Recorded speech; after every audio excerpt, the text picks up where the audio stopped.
Assalamualaikum warahmatullahi wabarakatuh.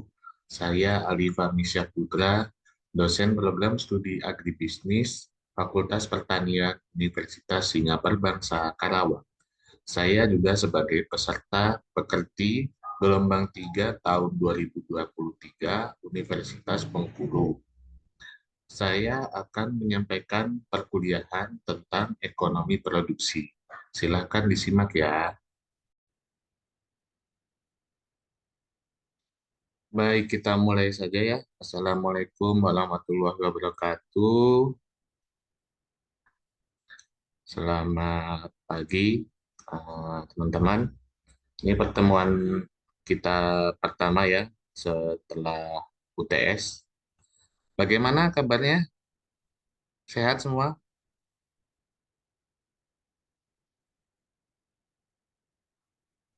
Sehat, Pak. Sehat ya, Alhamdulillah.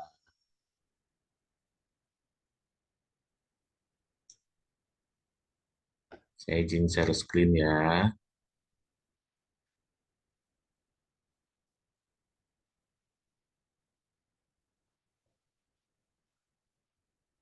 Ada yang chat, mohon maaf Pak untuk Alfianti.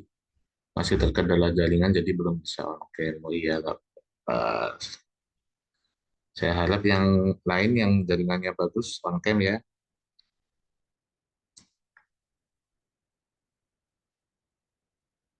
Sudah terlihat slide saya?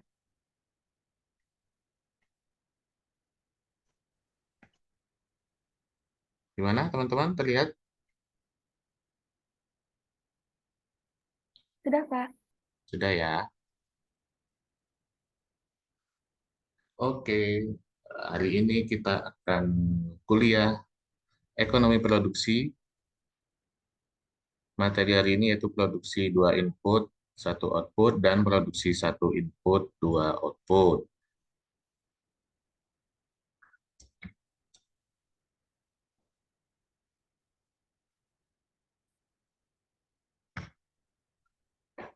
Sebelum kita mulai perkuliahan, mari kita bermain-main dahulu.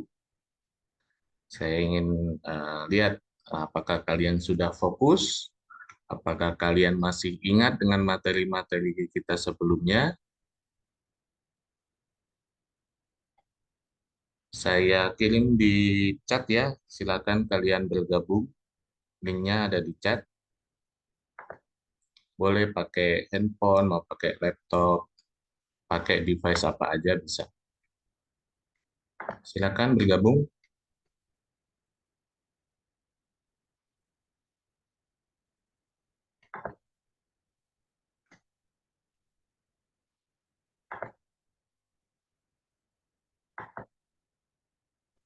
Recording in progress.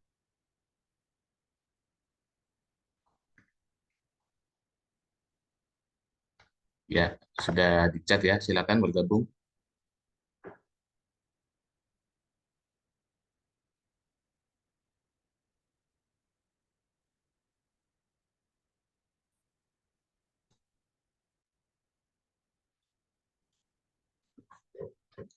Ya, sudah bergabung. Salsa, Ahmad Faisal, Fikri Aji, Sheila Sekar, Kusai.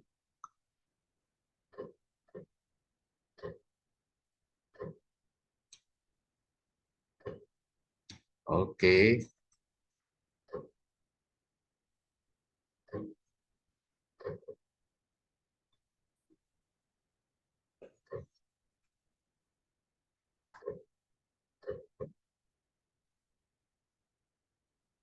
Ada yang terkendala? Yuk, baru 28 orang.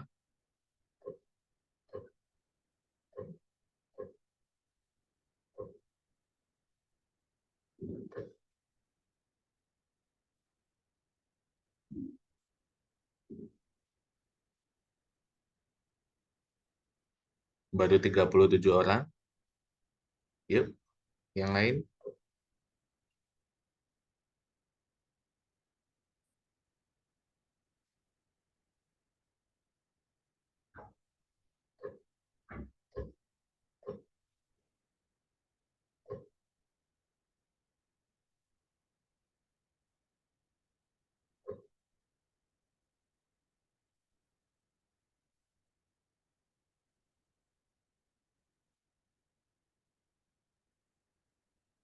Ayo, 14 orang lagi.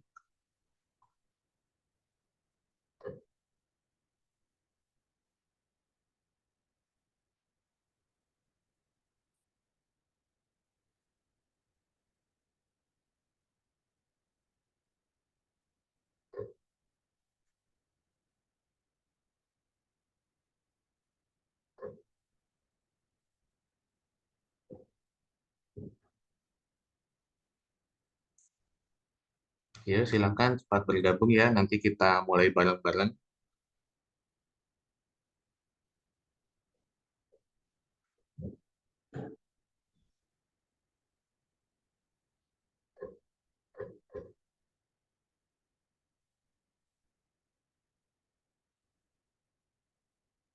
8 orang lagi.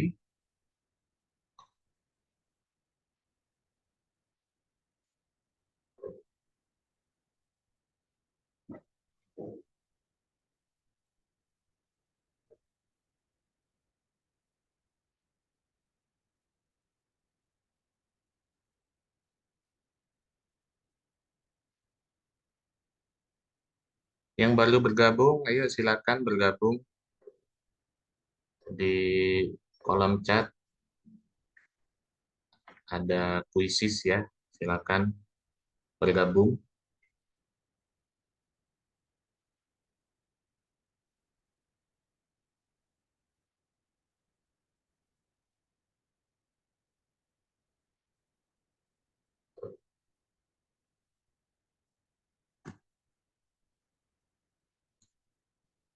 Yuk, 4 orang lagi.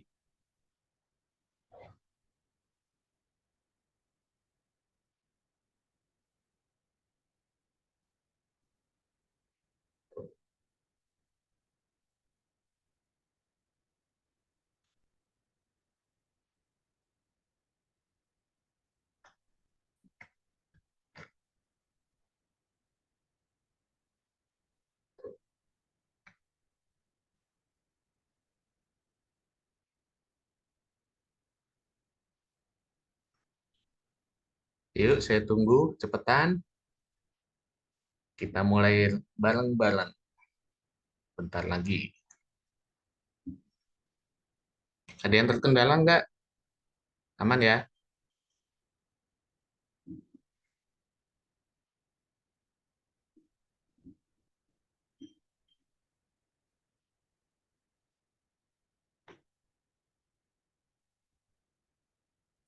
Oke, kita mulai saja ya. Kalau nggak ada yang gabung lagi. Oke, kita mulai. Start. Silakan langsung dijawab ya.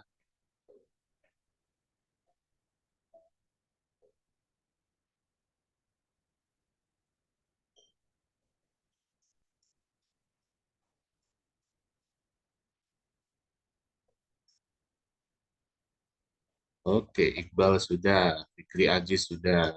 Ayo yang lain. Ya, waktunya habis.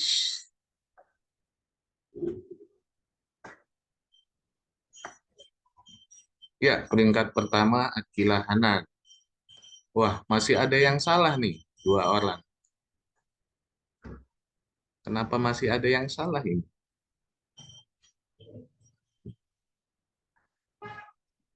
Siapa yang salah? Ya.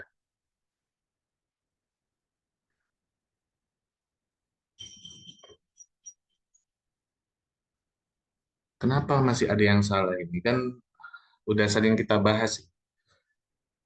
Kalau marginal cost itu kan berbeda ya dengan total cost. Oke, kita lanjut ya. Pertanyaan berikutnya. Siap? Yuk.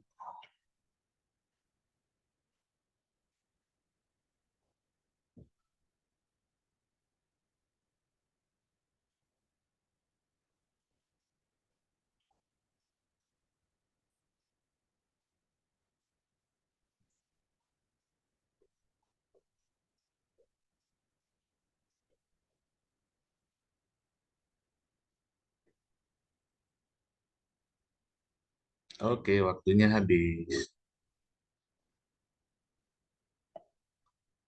Ya, sekarang yang memimpin Lydia. Waduh, masih banyak yang salah ya. 18 orang salah.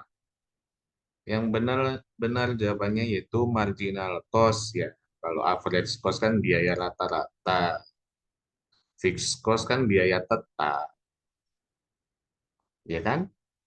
Marginal cost adalah biaya tambahan untuk menambah satu unit produk yang dibuat. Oke, kita lanjut pertanyaan berikutnya.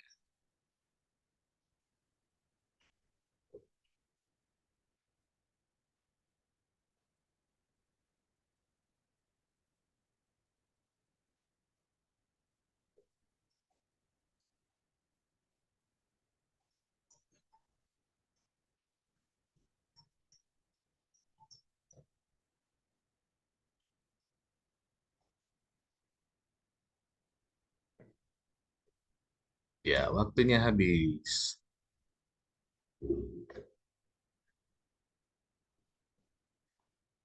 Wah, di salib sekarang peringkat pertama Sheila Setarwati. Wah, masih ada juga yang salah, tapi udah berkurang ya, 9 orang yang salah. Jadi biaya variabel dibagi jumlah produk adalah AVC atau average variable cost. Kalau ATC kan average total cost atau biaya total rata-rata. Kalau AFC adalah biaya tetap rata-rata. Ini yang salah ini beneran salah apa jawab jawab ngawur ini? Siapa nih yang salah nih? Ayo, nggak apa-apa. Kenapa salah? Kan udah sering kita bahas.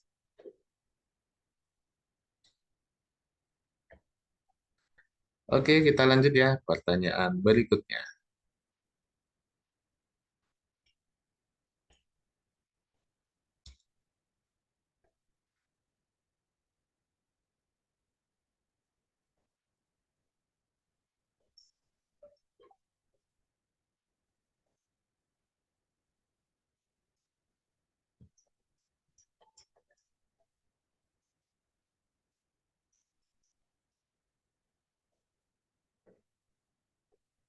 Oke, waktunya habis.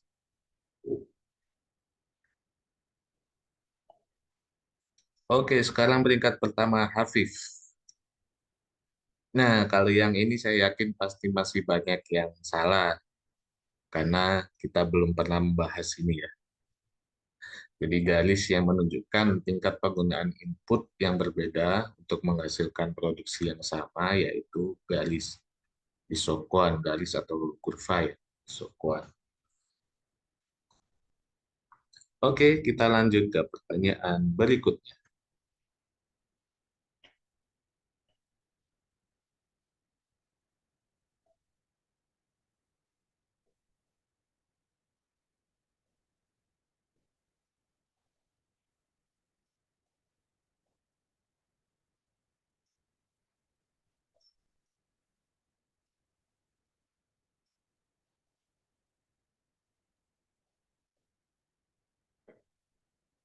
Oke, waktunya habis.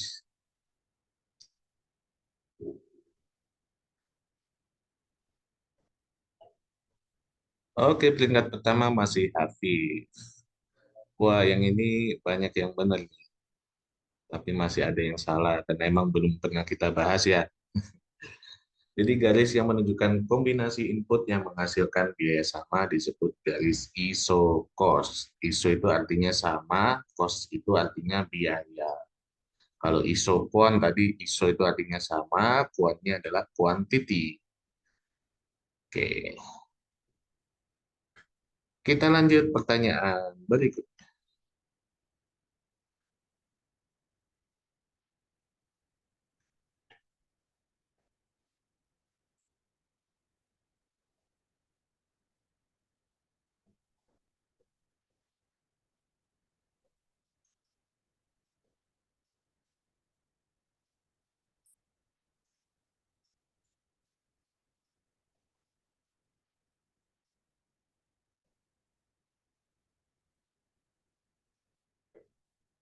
Oke, waktunya habis.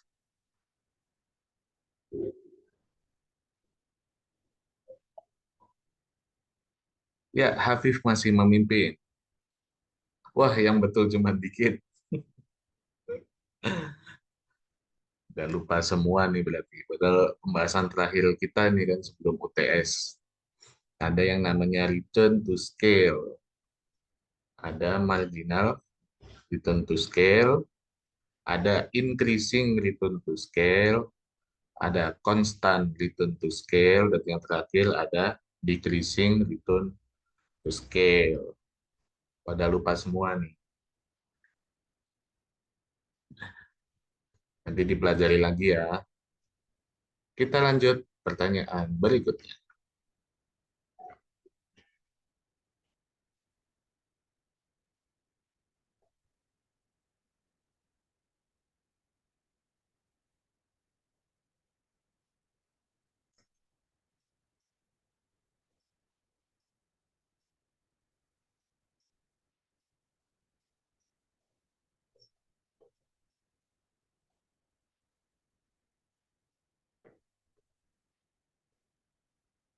Oke, waktunya habis.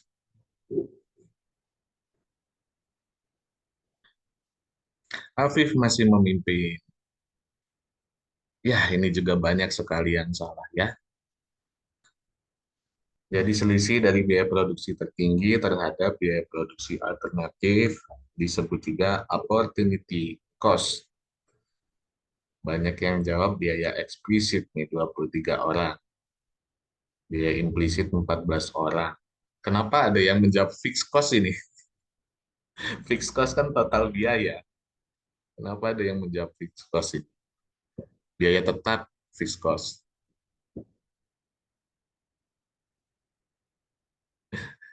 Kenapa ada yang menjawab fixed cost ini?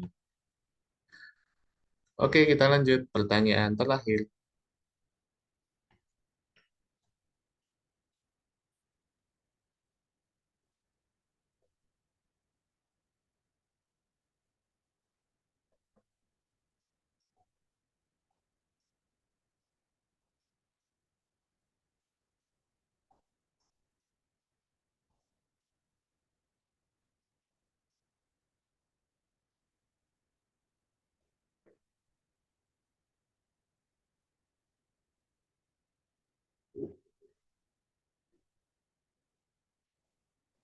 Oke, Hafif tetap jadi pemimpin.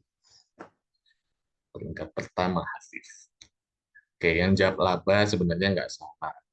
Cuman harusnya ada maksimalnya. Jadi ditambahin maksimal. Kalau laba emang sepanjang itu emang laba. Tapi kalau di titik yang maksimalnya yang paling gede itu ya berarti laba maksimal gitu ya. Yang aneh ini ada yang jawab rugi sama rugi maksimal ini. Ini kepencet apa gimana nih? Kepencet atau emang nggak ngerti nih? Bisa jawab rugi ini.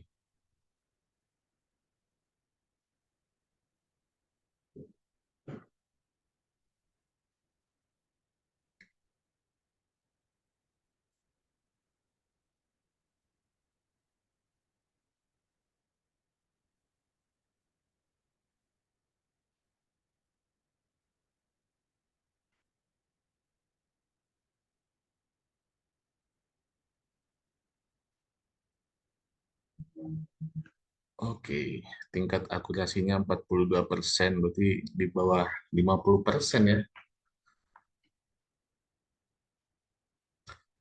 Oke, selamat pada Hafif. Kemudian siapa nih? Muhammad Fikri ya. Muhammad Fikri sama Iliatul.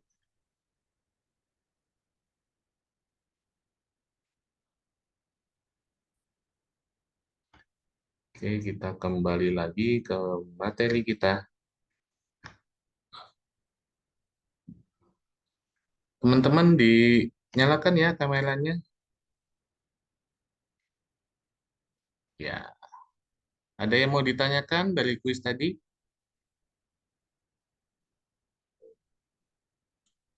Silakan raise hand kalau ada yang mau tanya.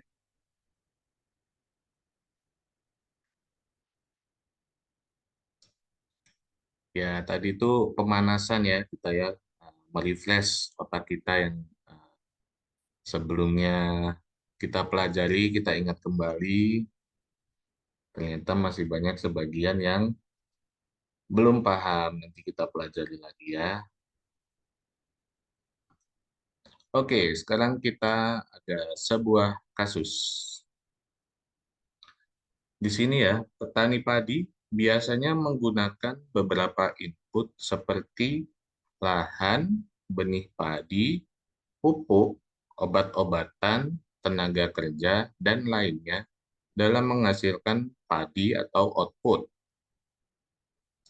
Petani ini berkeinginan untuk menghasilkan panen padi yang lebih banyak dari panen sebelumnya. Sehari setelah panen, petani langsung menebarkan bibit 3 kali lebih banyak dari sebelumnya. Pengairan dinyalakan terus karena sedang musim kemarau. Pupuk dan pestisida ditingkatkan tanpa takaran. Analisislah menurut Anda, benarkah yang sudah dilakukan oleh petani ini? Oke, silakan jawab di kolom chat kalian. Ada berapa kesalahan yang dilakukan petani ini dan apa saja kesalahan itu? Silakan tuliskan di kolom chat ya. Ada berapa kesalahan yang dilakukan petani ini dan kesalahannya itu apa aja?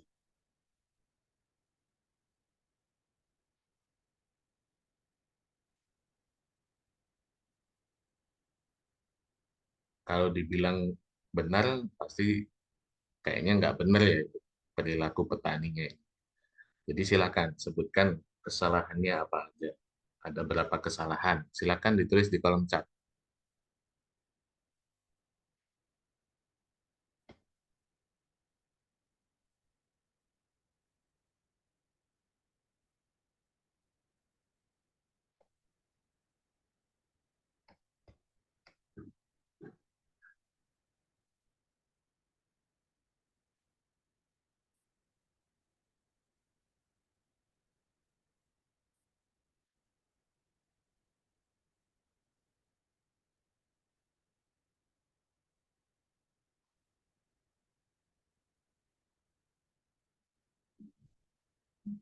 Ya, sudah ada yang menjawab.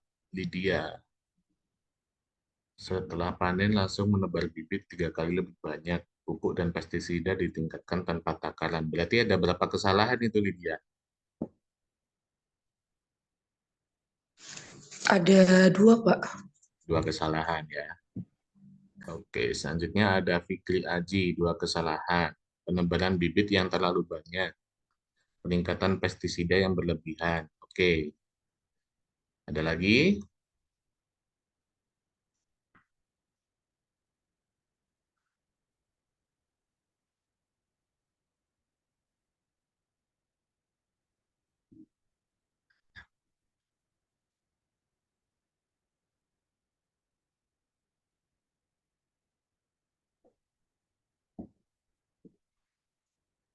Siti, ada 3 kesalahan. Jarak waktu tanam yang tidak efektif, penebaran bibit yang terlalu banyak, dan penggunaan pestisida yang terlalu berlebihan. Oke. Ahmad Faisal, ada 3 kesalahan. Menebar bibit lebih banyak. Oke. Pengairan tidak teratur. Kemudian penggunaan pestisida terlalu berlebihan.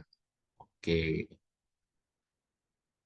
Alicia, perairan tidak ditampung pada saat musim kemarau, karena air bisa saja habis. Pengukuran pupuk dan pestisida tidak diukur. Perairan tidak ditampung. Maksudnya gimana, Alisa? Coba, perairan tidak ditampung maksudnya gimana?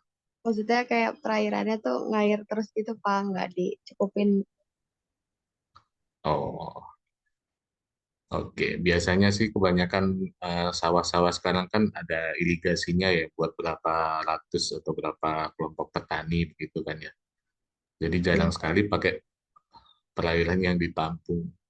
Ada sih beberapa yang pakai namanya itu embung atau apa gitu ya. Embung, iya embung kalau nggak salah. Ya, Dimas, ada 3 kesalahan. Berbibit terlalu banyak, pengairan tidak terarah, penggunaan pestisida, dan pupuk yang berlebihan. Masih sama ya. Ayo, ada yang berpendapat lain? Silakan.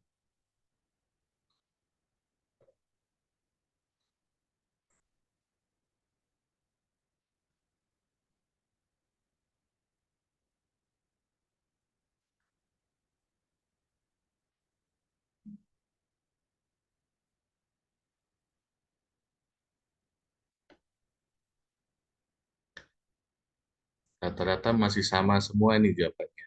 Yo, apakah ada yang berpendapat lain?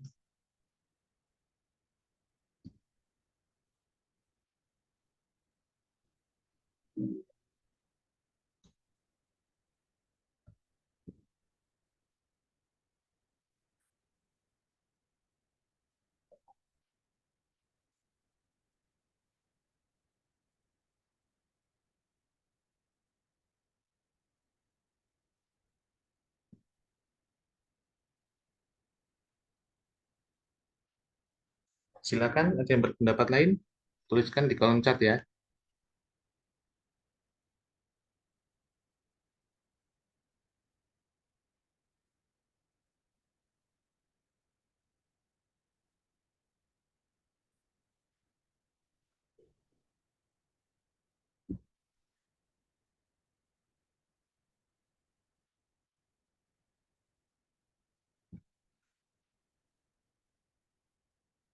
Oke, coba kita amati di kasus ini ya. Ada lagi yang chat, siapa tuh? Ada 4. Oke, Luansia ada 4. Yang pertama, tidak melakukan pengolahan lahan setelah pemanenan. Nah, ini ada yang beda nih. Belum ada yang bahas nih. Tidak melakukan pengolahan lahan setelah pemanenan. Kemudian yang kedua, penebalan benih yang tidak sesuai petunjuk. Oke, pengairan yang salah. Salahnya di mana, Irwansyah, pengairannya? Cuman pengairan yang salah, salahnya kenapa? Ya, Irwansyah.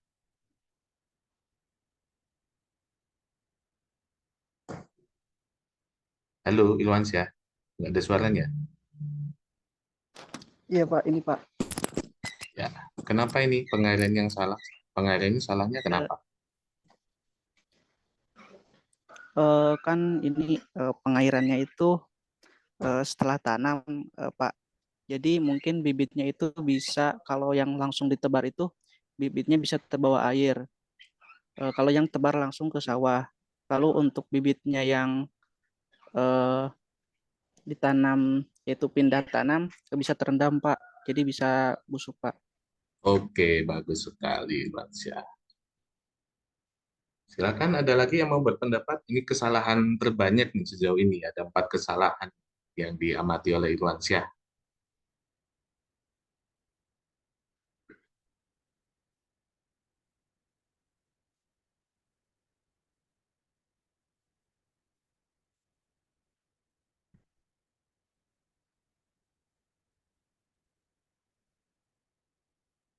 Ada lagi yang berpendapat? Oke, kita amati ya dari kasus ini. Di sini ada beberapa kata-kata kunci. Di sini ada kata kunci yang pertama yaitu sehari setelah panen. Sehari setelah panen. Nah, habis panen nih, baru sehari. Tanahnya belum diolah, tanahnya belum dicangkul, belum dibajak, belum diapa-apain ya, langsung ditanamin. Jelas ini salah ya, karena kondisi tanahnya pasti kurang nutrisi, nggak diapa-apain, tanahnya langsung ditanamin. Kemudian kata kunci yang kedua adalah menebarkan bibit 3 kali lebih banyak. Mau bibit sebanyak apapun kalau lahannya terbatas, pasti nggak bisa menampung semuanya ya. Yang ada justru malah tanahnya retak, pecah-pecah gitu ya. Terus apa namanya? Karena bibitnya terlalu banyak, akhirnya nutrisi yang diambil sedikit karena dibagi banyak tanaman gitu ya. Oke, terus pengairan dinyalakan terus karena sedang musim kemarau. Nah, sudah dijelaskan tadi sama Irwansyah ya. Pengairan dinyalakan terus, padahal masih bibit. Udah gitu nanamnya kenapa pas kemarau? Nanamnya itu kan biasanya sebelum musim penghujan ya, nggak pas kemarau banget. Kalau kemarau banget kan ya lama ini airnya. Kemudian pupuk dan pestisida ditingkatkan tanpa takaran. Pupuk mau ditambahin sebanyak apapun, bukannya malah subur, malah rusak tanahnya. Pestisida juga gitu, sama. Tanamannya segitu-segitu aja, pestisida dibanyak-banyakin justru malah rusak. Jika Anda menjadi petani padi, apa yang akan Anda lakukan? Yuk, silakan. Ada yang mau berpendapat? Silakan raise hand.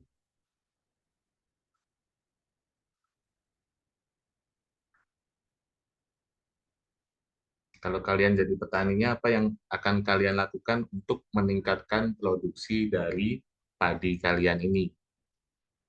Kira-kira gimana?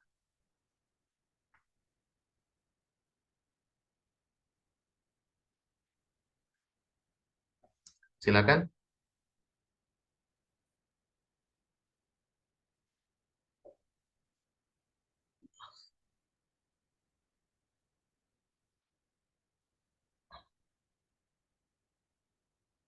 Ada yang raise hand?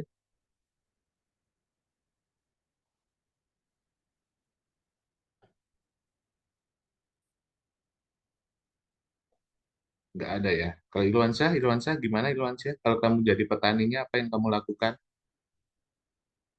untuk meningkatkan produktivitas padi?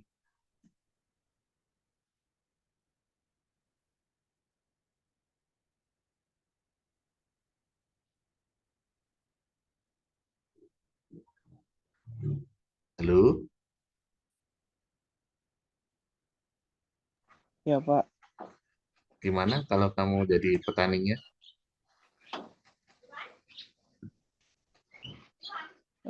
ini Pak, menyiapkan ini kan ini setelah panen itu pengolahan lahan dulu.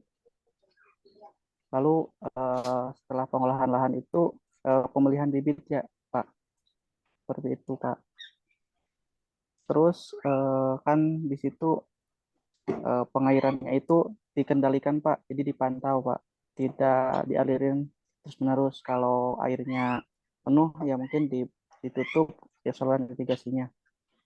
Lalu untuk penanamannya juga itu ada beberapa macam dan mungkin salah satunya jejar legowo kayak gitu Pak, sesuai yang sudah ada Pak, biasanya seperti itu. Lalu untuk penggunaan pupuk disesuaikan dengan luas lahan sama kondisi tanamannya Pak, waktu tanamnya Pak. Terus untuk pestisida itu disesuaikan dengan eh, eh, OPT atau hama yang menyerang penyakitnya Pak, padi yang menyerang padinya Pak, seperti itu Pak. Oke, bagus sekali Irwansyah. Udah berpengalaman nih kayaknya Irwansyah. Bagus. Oke, jadi eh, bagus ya pendapatnya Irwansyah. Jadi kalau kalian sebagai petani ingin eh, output dari padi kalian meningkat, kalian juga harus tahu bagaimana caranya. Jangan asal-asalan gitu ya. Harus sesuai prosedur agar semuanya mendapatkan hasil yang baik.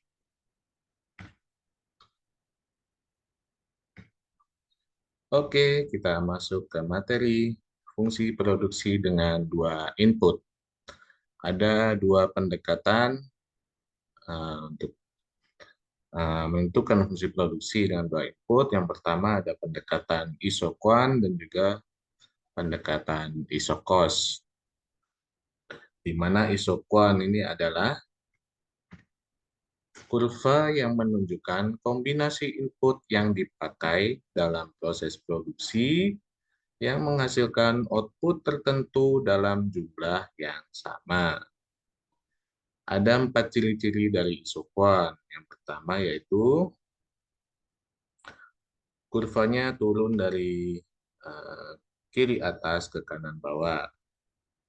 Kemudian kurvanya cembung ke arah titik original. Nah, di sini ya. Dari kiri atas ke kanan bawah. Kemudian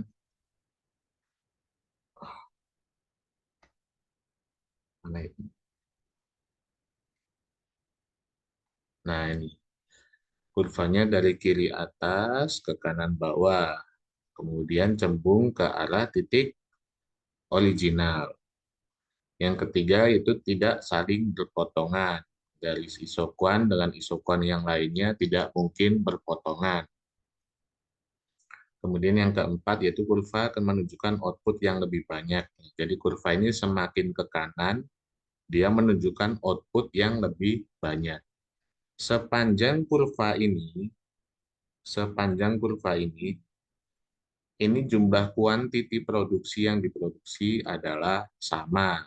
Yang membedakan hanyalah penggunaan inputnya. Jadi misalkan di titik A ini, jumlah produksinya sama besarnya dengan jumlah di titik B, yaitu sebesar 10 kuantiti. Yang membedakan adalah jumlah penggunaan capital sama labor-nya.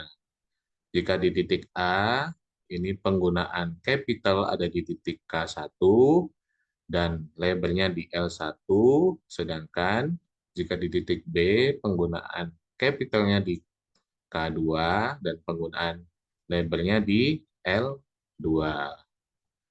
Begitu juga dengan garis yang di atasnya ini, yang di sebelah kanannya. Sebenarnya ini yang sebelah kanan, ini sepanjang garis ini kuantitinya sama, yaitu 20. Dan garis yang atau kurva yang ini, sepanjang kurva ini, jumlah kuantitasnya sama, yaitu 30. Yang membedakan hanyalah penggunaan dari faktor produksi atau inputnya. Slope dari isoquant adalah bagaimana suatu input bisa digantikan atau disubstitusikan dengan input lain, sementara output tetap dijaga konstan. Dikenal dengan istilah MRTS atau Marginal Rate of Technical Substitution. Nah, ini beda dengan MRTS yang kita bahas sebelumnya, yaitu ya Marginal Return to Scale. Beda ya. Sama-sama MRTS, tapi kepanjangannya beda. Yang di sini Marginal Rate of Technical Substitution, yaitu tingkat di mana tenaga kerja L bisa disubstitusikan atau apa di apa namanya ya saling menggantikan lah dengan modal. Sementara output tetap konstan di sepanjang isoquant. Jadi K-nya bisa dinaik turunkan, begitu juga dengan L-nya. Namun outputnya tetap sama di sepanjang isoquant itu. Rumusnya MRTS yaitu negatif delta K dibagi delta L. Atau sama dengan marginal product L dibagi dengan marginal product K. Di mana K adalah capital, L adalah labor,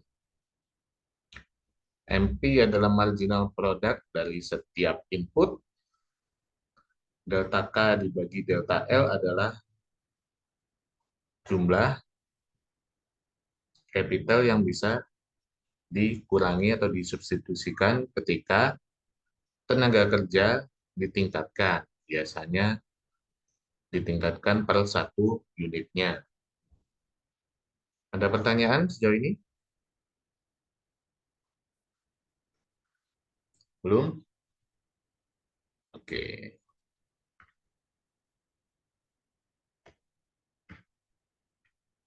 Kemudian di sini ada yang namanya garis batas substitusi atau ridge line.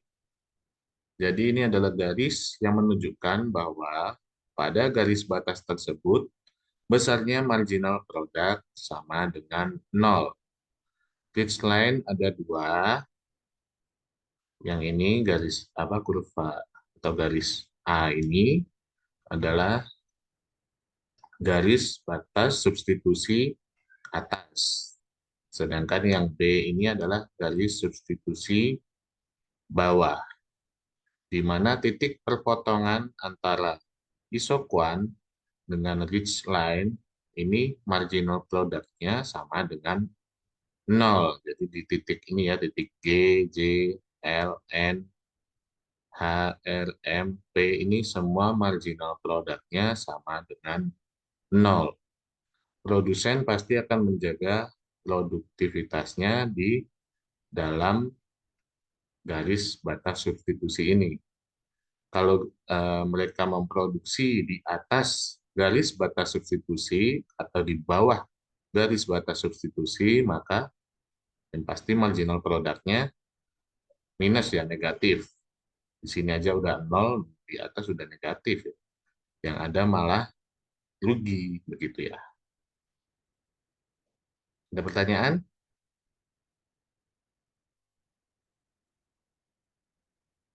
Bisa dipahami ya?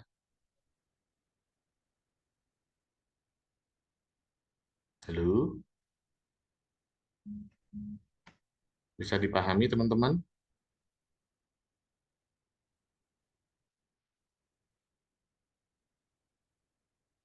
Pada diam ini ngerti apa enggak nih? Halo?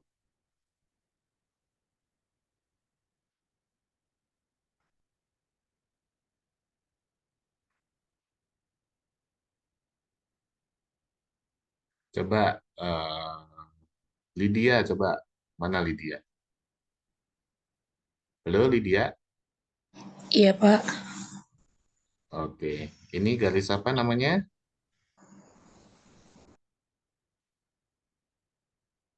Garis A ini apa ini?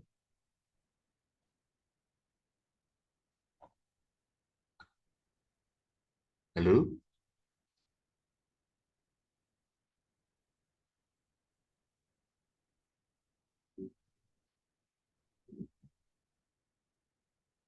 Halo Lydia. Garis A ini apa disebut apa? Garis atas, Pak. Garis atas. Garis batas substitusi atas ya. Sedangkan yang B ini garis substitusi bawah. Garis batas substitusi.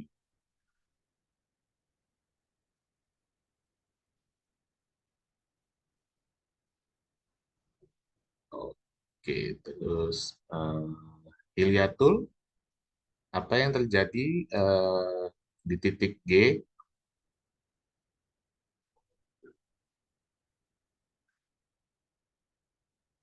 Ya, Apa yang terjadi di titik G, Hilyatul?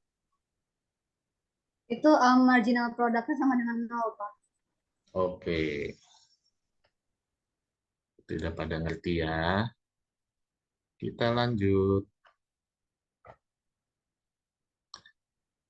Selanjutnya adalah isocost atau kurva yang menunjukkan berbagai kombinasi antara dua input yang berbeda yang dapat dibeli oleh produsen pada tingkat biaya yang sama. ISO itu artinya sama, cost itu artinya biaya.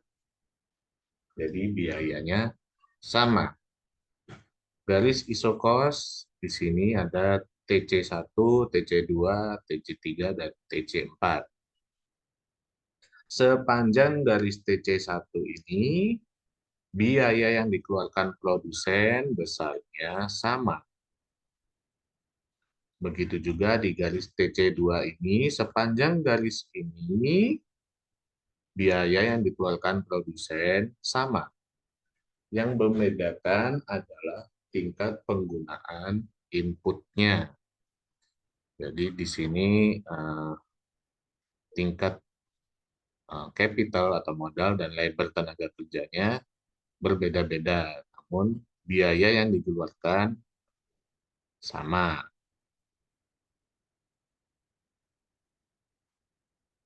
Kalau isokon tadi yang sama adalah kuantitinya, kalau isokos yang sama adalah biayanya, biaya yang dikeluarkan.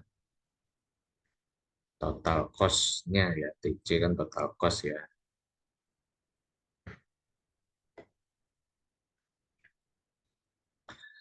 Jadi kira-kira bagaimana kombinasi yang tepat sehingga produsen mencapai keuntungan yang maksimum kalau kita lihat dari garis isokon dan isokos tadi. Ada yang mau berpendapat?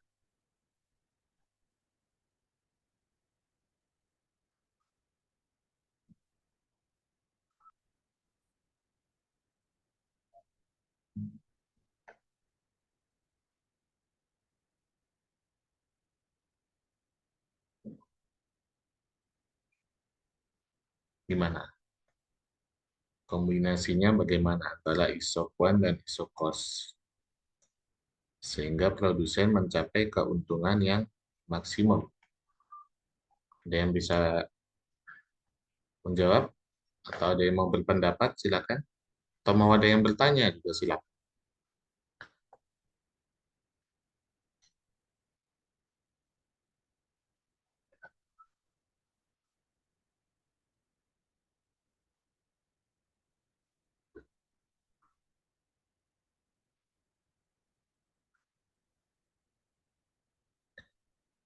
Oke, jadi jawabannya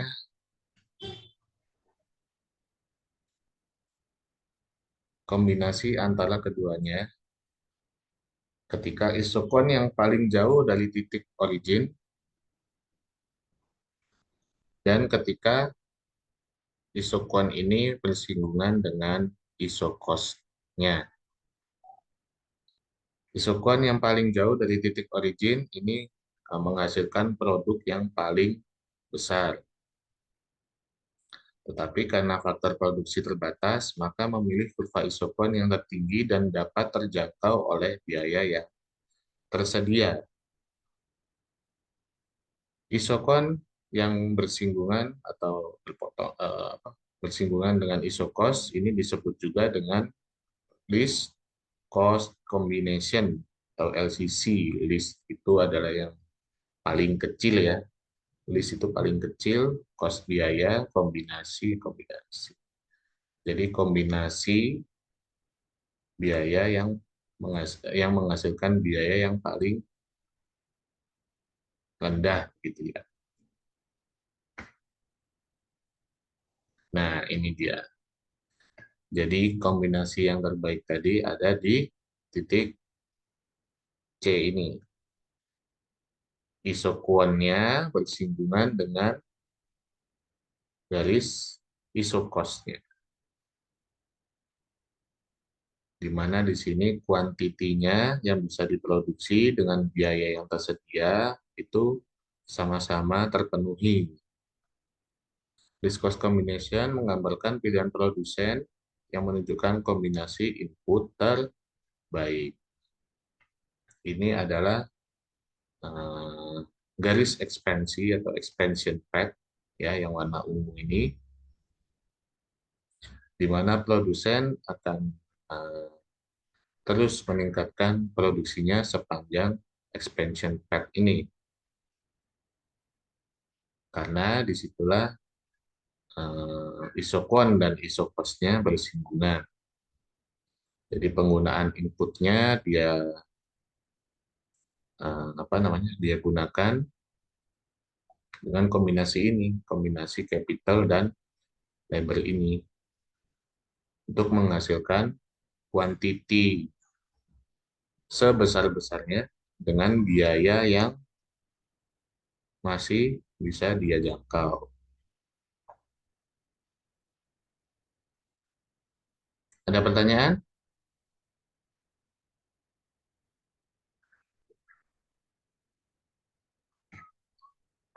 Oke, udah soal kasus. Kita bahas padi lagi. Padi diproduksi dengan mengikuti fungsi produksi berikut, yaitu Q sama dengan 2K ditambah L, di mana Q adalah output atau kuantitinya, K adalah input capital atau modalnya, dan L adalah input tenaga kerja. Jika K sama dengan 10, berapa banyak L yang diperlukan untuk menghasilkan 100 kg padi? Bagaimana?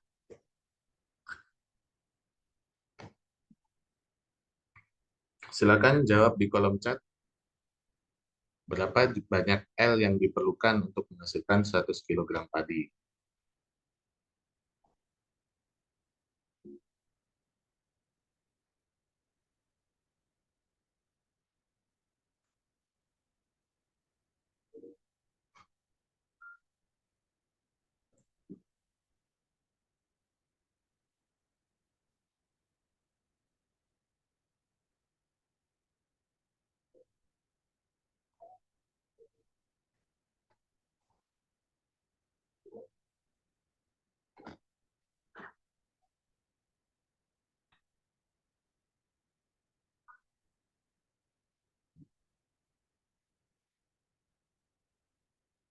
Berapa? Ini rumusnya kan sederhana ya. 2K ditambah L. Kalau K-nya 10, berarti L-nya berapa?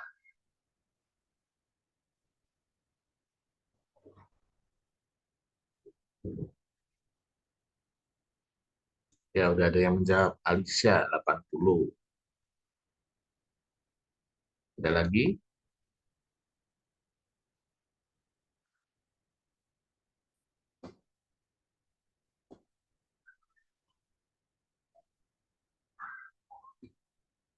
Sepakat semua jawabannya 80?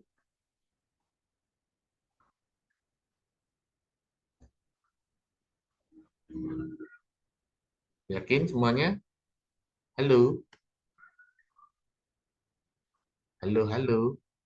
Halo, halo? 80 benar nggak?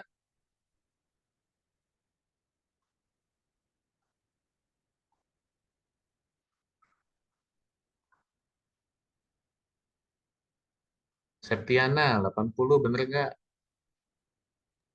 Iya, Pak, betul, Pak. Dava, 80 benar nggak? Dava Nagara.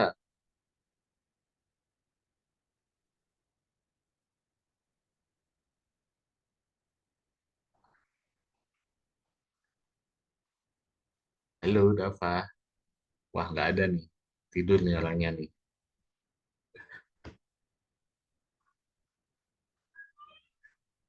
Oke, benar ya 80 ya. Oke, selanjutnya yang B. Jika K-nya 25, berapa banyak L yang diperlukan untuk menghasilkan 100 kg padi? Siva 50, Salsa 50, Sheila 50. Oke, sepakat ya semuanya 50 ya. Oke, benar sekali jawabannya 50. Sekarang gambarkan grafik isokuannya Q sama dengan 100. Terus yang kedua, gambarkan pula grafik isokuan Q sama dengan 50 dan Q sama dengan 200. Yang C dan D ini tugas ya untuk minggu depan dikumpulkan. Kalian gambar di terserah mau di Word atau di apa namanya di kertas biasa, terus kalian foto nanti kirim di Google Drive ya. Nanti saya kirim Google Drive-nya. Buat tugas ini ya yang C sama D.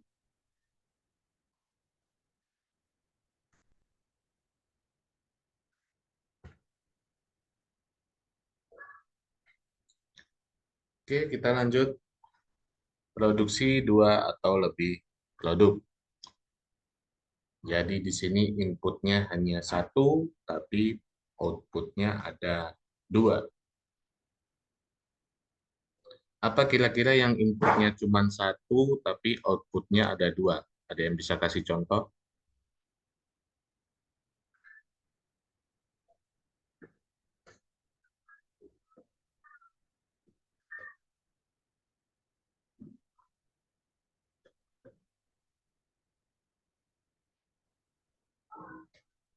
Silakan yang mau kasih contoh, bisa di kolom chat ataupun raise hand, silakan. Apa coba yang kita itu eh, cuman ada satu faktor produksi, tapi kita bisa menghasilkan dua atau lebih produk dari satu produk itu.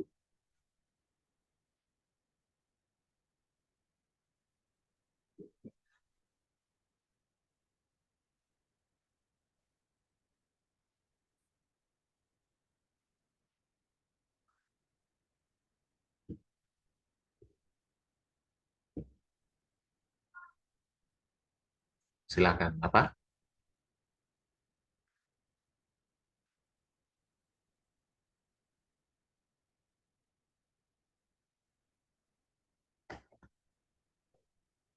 Gak ada yang tahu?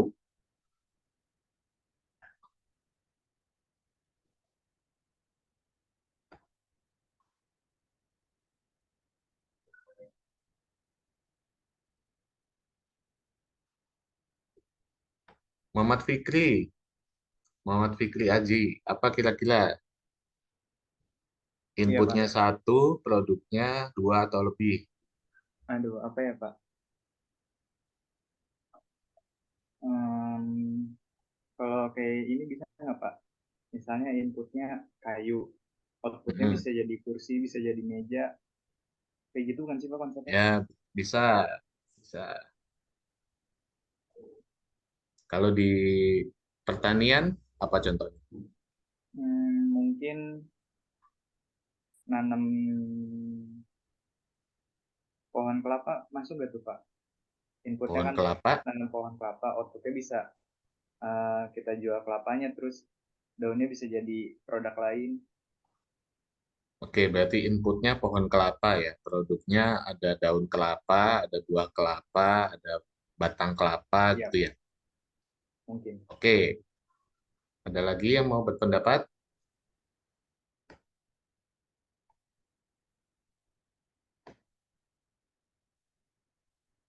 Febi 6. Coba apa contohnya?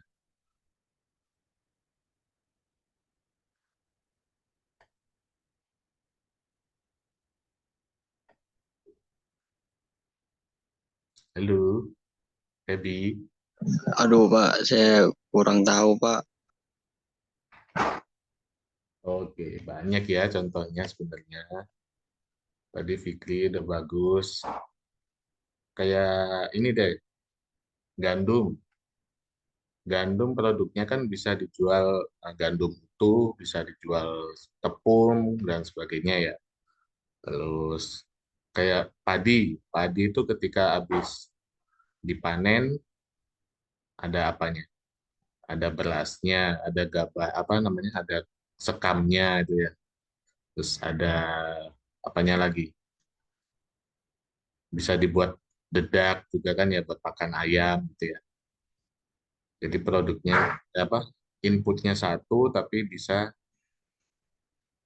digunakan dalam berbagai produk gitu ya. Nah, jika dari satu input ini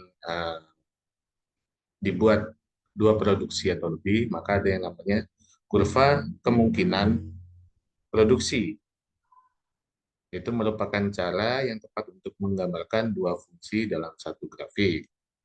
Asumsinya itu terdapat sejumlah input X yang dapat digunakan untuk memproduksi dua output, yaitu Y1 dan Y2, dengan asumsi ceteris paribus. Situasi yang mungkin terkait dengan ketersediaan input ini yaitu inputnya unlimited atau inputnya limited. Bisa inputnya terbatas ataupun inputnya tidak terbatas.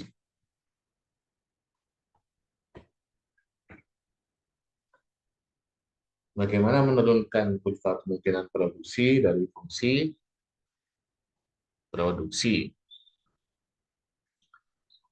KKP atau kurva kemungkinan produksi disebut juga sebagai ISO resource curve, di mana masing-masing titik pada kurva KKP menunjukkan kombinasi output yang diproduksi dengan sejumlah input yang sama. Nah, kalau yang kita pelajari tadi, ada 2 input, 1 output. Sekarang ada 1 input, 2 output. Yang di awal ini adalah kurva dengan 1 output, dengan 1 input. Di sini kurva 1 input dengan 1 output yang lain. Di sini Y1, sini Y2. Kemudian digabungkan kurvanya jadi seperti ini. Y1 dan Y2. Dan di sini garisnya melengkung menjauhi dari titik origin ya. Jadi berkebalikan dari kurva isoquant tadi. Ini disebut dengan kurva kemungkinan produksi. Jadi sepanjang garis ini jumlah input yang digunakan adalah sama. Yang berbeda adalah keluarannya atau outputnya. Di sini jumlah output Y1 sama Y2-nya dengan kombinasi tertentu yang berbeda-beda. Namun di sepanjang kurva ini, input yang digunakan sama. ISO artinya sama, resource artinya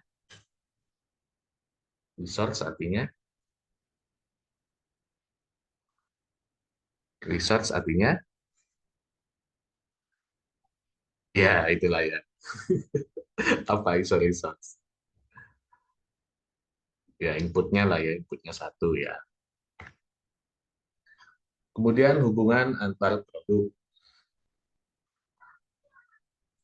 Yang pertama ada kompetitif produk.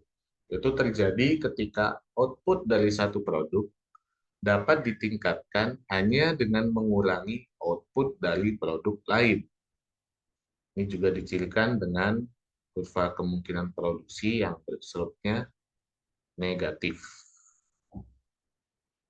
Jadi ketika output dari satu produk ini, misalkan yang Y2, kita tingkatkan dari sini ke sini.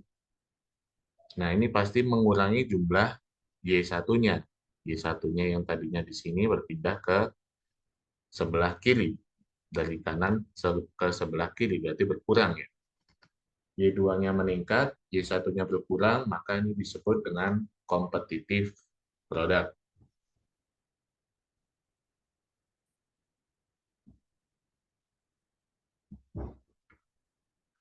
Kemudian yang kedua ada complementary product. Yaitu terjadi ketika peningkatan satu produk menyebabkan peningkatan pada produk lainnya, di mana jumlah input yang digunakan adalah konstan atau sama. Sifat komplement antar produk seringkali terjadi sepanjang waktu. Pada waktu tertentu, complementary produk dapat menjadi kompetitif produk, misalnya saat terjadi perubahan teknologi. Ya, kalau ini sama-sama meningkat ya. Jadi ketika produk Y2-nya ditambah, produk Y1-nya juga meningkat.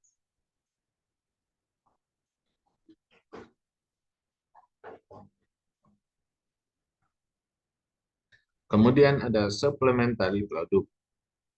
Jadi ketika jumlah satu produk dapat bertambah tanpa meningkatkan atau menurunkan jumlah produk yang kedua. Jadi ketika produk itu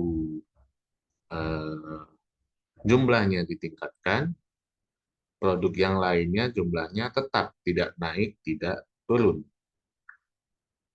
Contohnya di titik E ini. Di titik E ini yang terjadi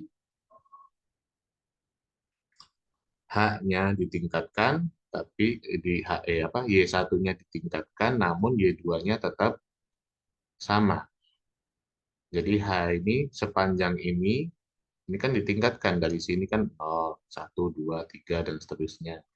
Ini di Y1 ini semakin bertambah, tapi Y2-nya tetap sama.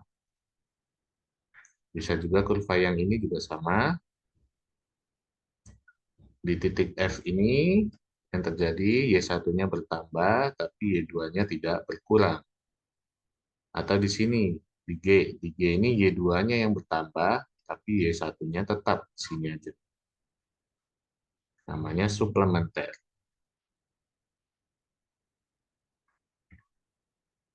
Kemudian ada joint produk, merupakan produk yang dihasilkan dari proses produksi yang sama. Kurvanya bentuknya titik-titik ini. Titik-titik. Karena dari produksi yang sama, hasilnya mereka sama terus. Mau ditingkatkan berapapun jumlahnya sama. Jadi Y1 dan Y2 jumlahnya sama, Y2 ditingkatkan lagi, Y1-nya juga sama, begitu juga dan seterusnya. Makanya bentuknya titik-titik begini.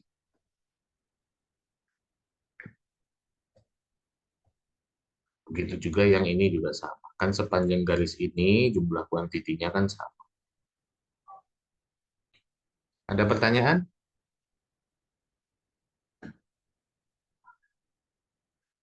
Bisa dipahami?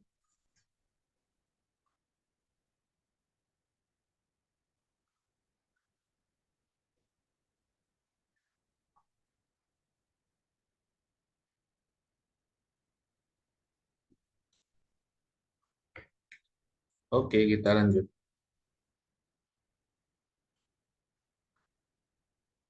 Kombinasi output yang memaksimumkan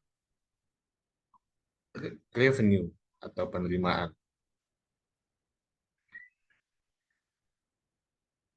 The marginal rate of product substitution atau MRPS adalah jumlah perubahan output ketika output lain ditingkatkan satu satuan sepanjang kurva kemungkinan produksi.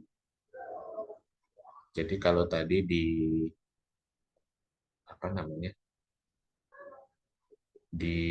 pendekatan dua input satu output ada MLTS, marginal rate of technical substitution. Kalau di satu input dua output ada marginal rate of product substitution.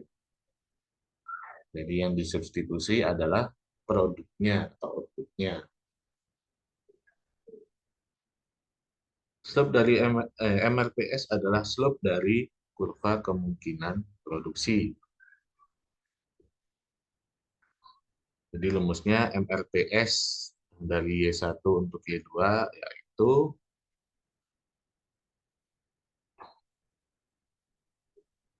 ini harusnya delta Y2 dibagi delta Y1. Terdapat dua pengukuran MRPS, yaitu yang pertama the average or approximate measure atau perkiraan ya. Jadi mendekati atau rata-rata, pengukuran secara rata-rata atau mendekati. Kemudian ada pengukuran secara eksak atau pasti. Hubungan produk-produk berdasarkan MRPS. Jika MRPS-nya negatif, maka hubungan antar produk adalah kompetitif.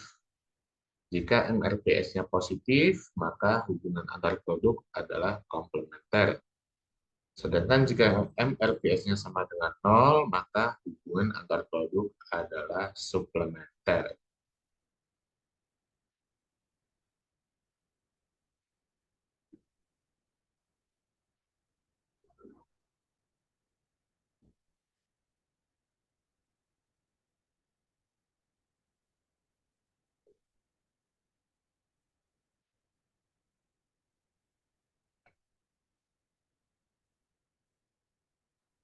Kombinasi output yang memaksimumkan penerimaan lanjutan. Total revenue, total penerimaan, adalah nilai dari output yang diproduksi. Apa rumusnya total revenue? Masih ingat?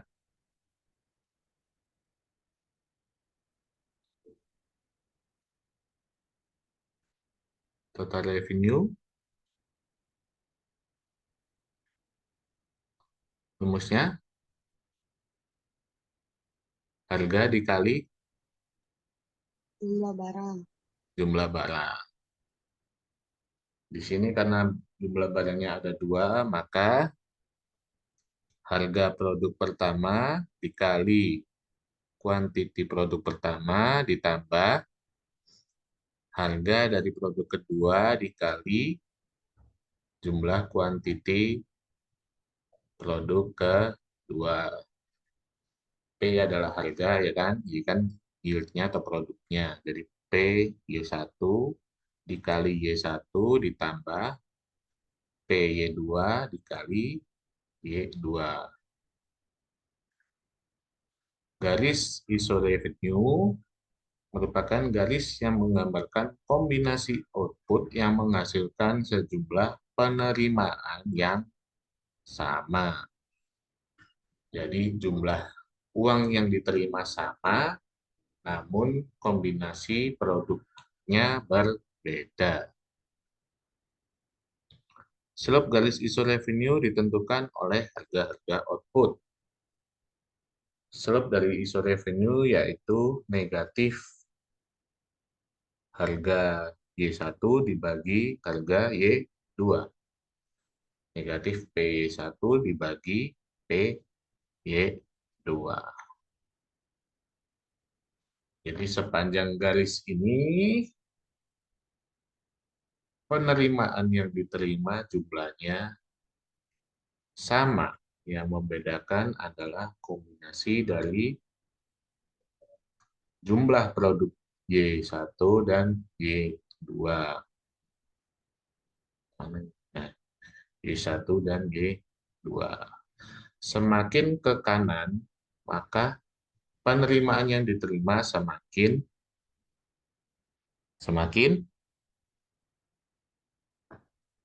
apa? Kalau semakin ke kanan semakin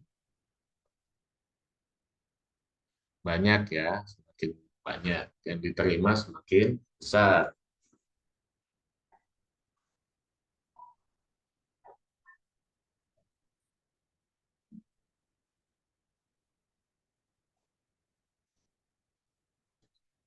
Kemudian kombinasi output yang memaksimumkan penerimaan. Kombinasi output yang memaksimumkan penerimaan pada kurva kemungkinan produksi ditentukan sebagai berikut. Ya, berarti yang paling maksimum adalah ketika ISO revenue-nya bertemu dengan kurva kemungkinan produksi. Garis ISO revenue, di mana ini sepanjang garis ini revenue yang diterima sama, dan kurva kemungkinan produksinya saling bersinggungan. Kalau yang di kurva, yang di pendekatan 2 input, 1 output, yang memaksimumkan yaitu ketika ISO quant bertemu dengan ISO cost. Kalau di 1 input dan 2 output, ISO revenue bertemu dengan kurva kemungkinan produksi atau ISO apa? Kurva kemungkinan produksi ISO apa?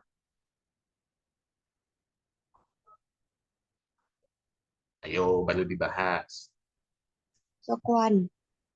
Bukan, kurva kemungkinan produksi ISO apa? ISO resource ya. ISO resource tadi kan. ISO revenue bertemu atau bersinggungan dengan ISO resource.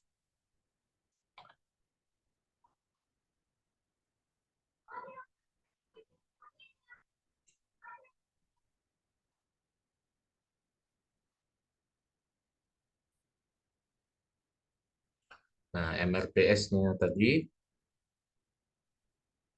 itu kan delta Y2 dibagi delta Y1 untuk yang kurva kemungkinan produksi. Sedangkan untuk yang isu revenue yaitu negatif PY1 dibagi PY2. Nah, ketika bertemu, bersinggungan, berada di titik ini, yang mana itu memaksimumkan penerimaan.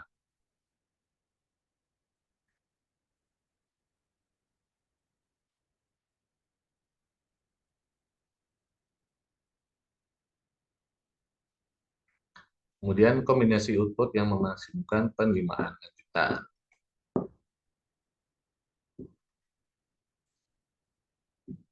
Ya, jadi ini adalah kombinasi antara ISO revenue dan ISO resource yang menghasilkan penerimaan maksimal atau dapat ditransformasikan jadi seperti ini ya, negatif PY1 dikali delta Y1 sama dengan PY2 kali delta Y2.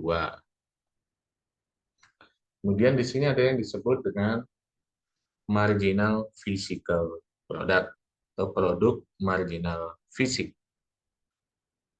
yaitu perubahan output yang disebabkan oleh perubahan penambahan penggunaan produksi. Umumnya penambahan pemakaian input dilakukan secara bertahap sebesar 1 unit. MPP input X untuk output ke-1 dapat dinotasikan sebagai MPP X E1. Sehingga dari rumus maksimal revenue tadi bisa ditransformasikan ke sini. PY1 dikali MPP XY1 sama dengan PY2 dikali MPP XY2 atau sama dengan VMP. VMP adalah value marginal product dari XY1 sama dengan value marginal product XY2, di mana kondisi maksimisasi penerimaan dari penggunaan input yang terbatas.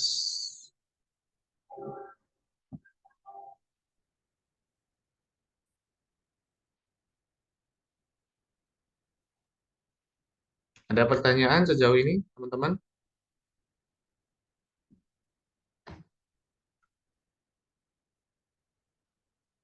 Masih bisa dipahami ya?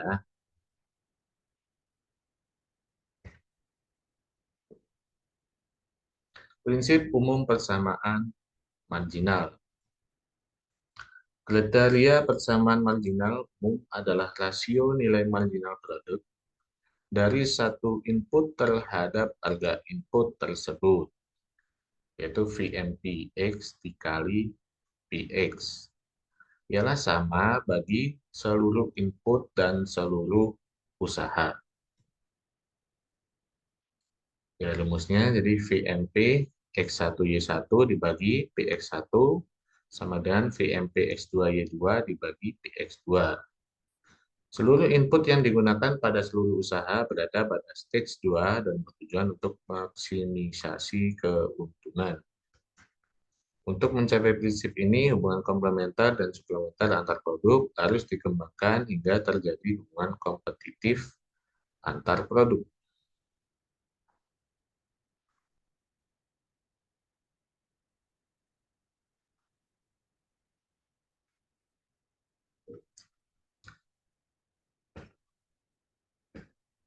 Oke, jadi dari ini ya, dari sini kombinasi output yang memaksimumkan penerimaan sampai yang paling bawah ini, saya harap kalian bikin catatan ya, jadi kalian belajar mandiri, kalian tuliskan, karena biasanya kalau belajar mandiri begini lebih masuk kali. Jadi kalian tulis di kertas, minggu depan saya cek nggak usah dikumpulkan, tapi saya cek. Oke? Ada pertanyaan?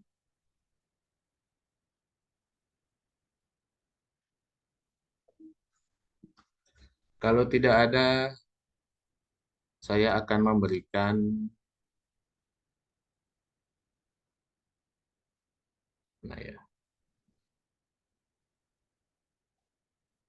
ini dia, tugas proyek.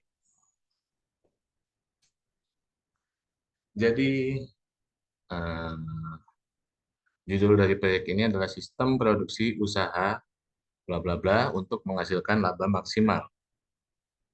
Jadi nanti kalian akan dibagi per kelompok. Kalian akan melakukan, ini kelihatan kan ya, di screen saya kelihatan ya? Kelihatan nggak? Kelihatan, Pak. Oke, kurang gede nggak? Kelihatan ya? Oke. Jadi nanti kalian melakukan pengamatan sebuah usaha yang bergerak di bidang pertanian, jenis apa aja terserah, mau di bidang budidaya, mau di bidang pengolahan atau sejenisnya, terserah kalian. Yang penting di bidang agribisnis ya, mau di pertanian, di perikanan juga boleh.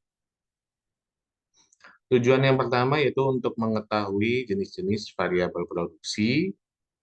Kemudian yang kedua adalah untuk mengetahui kombinasi variabel produksi yang menghasilkan keuntungan maksimal. Di sini dasar teori, kalian udah paham pasti.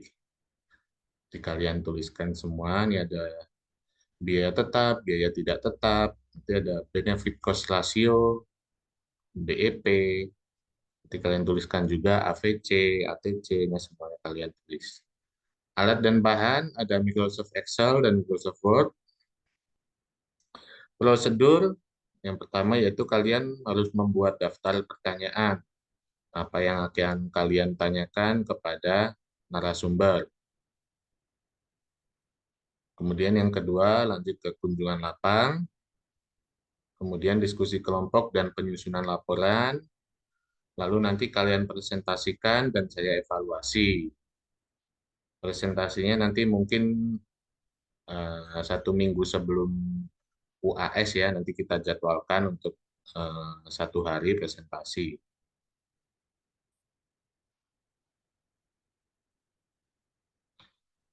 Ini lembar pengamatan. Nanti di lapang kalian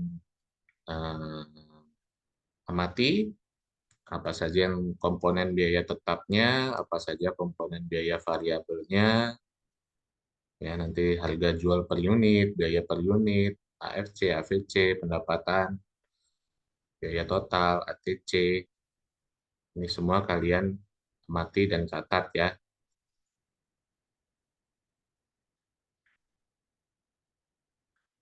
Kemudian ini format laporannya. Pertama cover, kata pengantar, daftar isi, pendahuluan, latar belakang, tujuan, manfaat, kemudian tinjauan pustaka, nggak usah banyak-banyak lah. Metode juga nggak usah banyak-banyak. Hasil dan pembahasan, ada kondisi umum lokasi usaha, analisis biayanya, jadi semua biayanya, terus analisis pendapatannya, kalau dia dari banyak produk ya juga kalian analisis. Kemudian analisis usahanya, jadi ada analisis usaha, ada BEP dan lain-lainnya, cost ratio, laba rugi ya. Terus kalian buat optimalisasi labanya. Jadi kalian membuat rekomendasi kira-kira penggunaan input sebesar apa yang dapat menghasilkan laba maksimalnya. Ini kalian analisis. Kemudian kesimpulan, saran, dan lampiran. Lampirannya ada daftar pertanyaan, lembar pengamatan, dan dokumentasi, serta perhitungannya kalau ada perhitungan ya. Perhitungan-perhitungannya kalian taruh di lampiran. Jadi yang di atas ini udah, yang dihasilkan pembahasan ini udah hasilnya aja. Bisa dimengerti ya? Jadi perhitungannya nanti di lampiran. Yang terakhir ini format cover. Nanti saya kirim. Ada pertanyaan terkait tugas proyeknya? Silakan. Izin bertanya, Pak. Untuk Ya. deadline ini kapan ya, Pak? Untuk apanya? Deadline tugas proyek ini. Maaf, diulangin apa? Deadline tugas proyek ini. Deadline. Oh, deadline. Jadi ini nanti dikumpulkan sebelum UAS ya. Jadi batasnya sehari sebelum UAS nanti dikumpulkan di Google Drive. Saya kasih Google Drive-nya. Itu untuk pengumpulan laporannya ya, pengumpulan laporan. Tapi nanti sebelum UAS kita agendakan untuk presentasinya ya. Nanti kita agendakan seminggu sebelum UAS ada agenda untuk presentasi dari proyek ini. Ada pertanyaan lagi? Cukup, Pak. Terima kasih, Pak. Ya, silakan yang lain. Ada pertanyaan?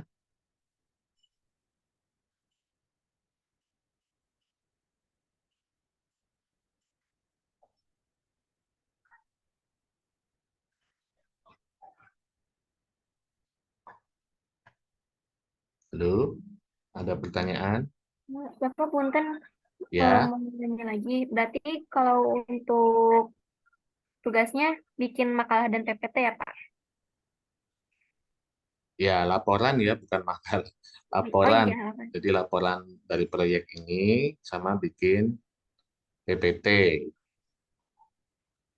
Oh, iya. Terima kasih, Pak. Oke. Ada lagi?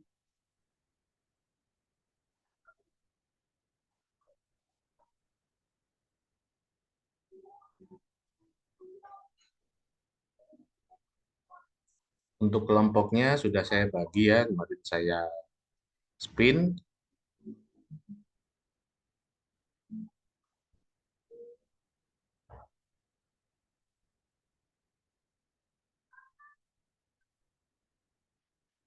Ini kelas A,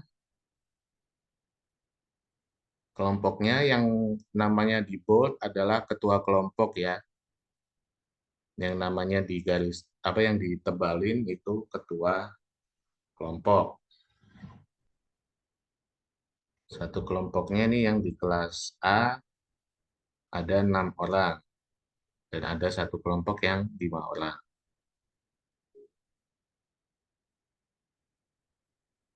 Dan ini kelas D, ketua kelompoknya ada Michael Yosua, ada Nurul, ada Muhammad Fikri. Ini kelasnya, di kelas D ini pas ya, tiap kelompoknya 6 orang. Ini kelas B, ada 4 kelompok, yang 3 kelompok 5 orang, satu kelompok 6 orang.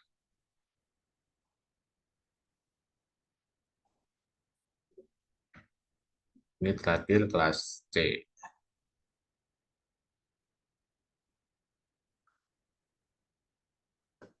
Ada pertanyaan?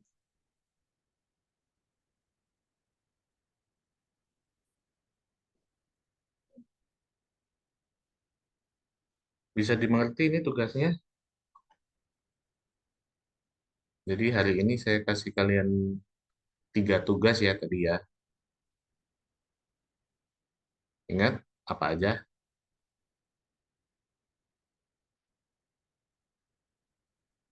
Tugas pertama apa? Kerjakan yang soal kasus tadi ya, yang C sama D. Bikin kurva isokron.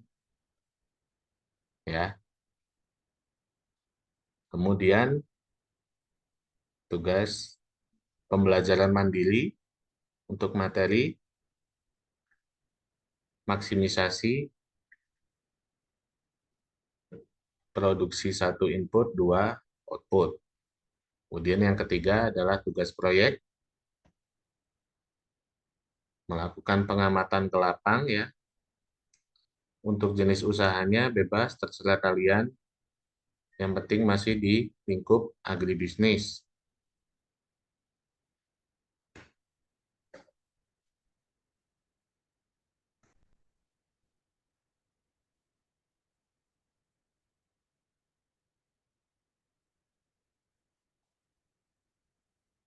Ada pertanyaan?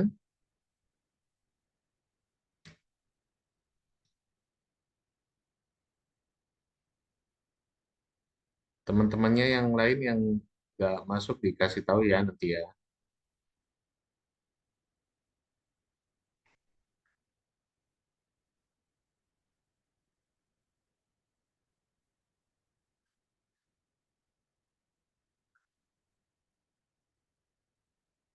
Oke. Ketua kelas Iqbal, terus siapa? Septiana dan ketua kelas yang lain, kelas A sama kelas B, nanti minta tolong yang hadir hari ini dicatat ya absennya, nanti kirimkan ke saya. Yang nggak hadir yang nggak usah dicatat ya. Oke, ada catatannya juga sih di saya, kan ini ada ya di partisipan ini ya. Tapi saya minta tolong dicatat lagi terus dikirim ke saya ya.